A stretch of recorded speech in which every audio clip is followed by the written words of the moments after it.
అసలు సిగ్గుందా అని అడుగుతున్నా కౌశిక్ రెడ్డిని. అసలు ఏమైనా బుద్ధి ఉందా, జ్ఞానం ఉందా? అసలు ఒక ఎమ్మెల్యే ఎట్లుండాలి అనేది కనీసం అవగాహన లేకుండా ఇప్పటికి నేను చాలాసార్లు చెప్పిన. అసలు ఎమ్మెల్యే అర్హత లేదు అతనికి. నాకు తెలిసి స్వతంత్రం వచ్చినప్పటి నుంచి ఉమ్మడి ఆంధ్రప్రదేశ్ కానీ తెలంగాణలో కానీ ఇట్లాంటి ఒక ఎమ్మెల్యే మనం చూసి ఉన్నాం, బహుశా చూడబోం కూడా. ఇంత నీచమైన ఒక బిహేవియర్ సాచర్ ఎమ్మెల్యేని కొడతారండి ఎక్కడైనా? అసలు బుద్ధి ఉందా అతనికి? ఎట్లా బిహేవ్ చేయాలి, ఎట్లా ప్రవర్తన ఉండాలనేది. ఇంకా అతను నేను యువకుణ్ణి అని చెప్తాడు. మరి యువతకి ఇదేనా నువ్వు చూపించేది? ఒక ఎమ్మెల్యే ప్రోటోకాల్ అని బాగా మాట్లాడుతున్నావు.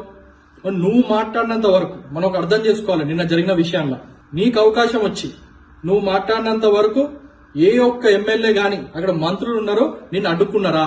నీకు అవకాశం ఇచ్చి నువ్వు మాట్లాడేంత వరకు ఎవరు మాట్లాడలేదు. సంజయ్ గారు అవకాశం వచ్చినప్పుడు మరి గొడవ ఎవరు స్టార్ట్ చేసిండ్రు? లేచి పిచ్చి పిచ్చి అరిసిందోరు, చేతుల మీద పెట్టిందోరు నువ్వు కాదా? వెంటనే మేము డిమాండ్ చేసేది ఏంటంటే బేషరతుగా నువ్వు సంజయ్ గారికి క్షమాపణ చెప్పాలని నేను డిమాండ్ చేస్తున్నాను.